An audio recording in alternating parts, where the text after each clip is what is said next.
কোনো বাজারে আমরা ওই প্লাস্টিকের ব্যাগ ওয়ান টাইম যেটা ব্যান্ড প্লাস্টিক সেই ব্যাগ নিয়ে যাবেন না। আমরা বাজারে ভেন্ডিং মেশিন বসিয়ে দিচ্ছি, তারও কথাবার্তা চলছে। ইনকেস যদি বাড়ি থেকে আনতে ভুলে যান ব্যাগ, তাহলে ওই ভেন্ডিং মেশিন থেকে পয়সা দেবেন, 10 টাকা 15 টাকা 5 টাকা যেরকম দাম হবে, আর ওই ব্যাগটা নিয়ে দেবেন। ওই ব্যাগটা এমনভাবে ডিজাইন করতে বলেছি যেটা অ্যাগেন প্লাস্টিক তো হবেই না।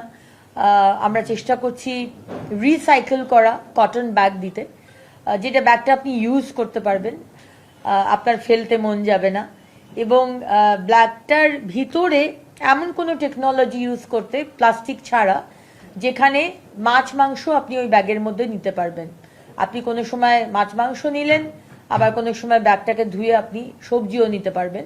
সো এরকম মাল্টিপারপাস ইউজ ব্যাগ আর কি, সেরকম আমি একটা ডিজাইন করতে বলেছি। ভেতরের ইনার লেয়ারটা কি হবে সেটা এখনো ডিসাইড হয়নি, সেটা আমরা দেখে নিচ্ছি। বাট ব্যাগটা সুন্দর ব্যাগ হবে, যেটা আপনি ফেলতে চাইবেন না।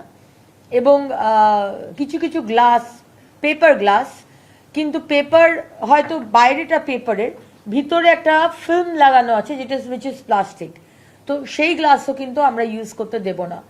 সো যারা যারা দোকানে অনেক সময়তে আছে কোল্ড ড্রিঙ্কস বিক্রি করে, সফট ড্রিঙ্কস, সেখানে ওই গ্লাসগুলোর ভিতরে কিন্তু প্লাস্টিক থাকে, উই উইল ব্যান, ওই গ্লাস ইউজ করা যাবে না।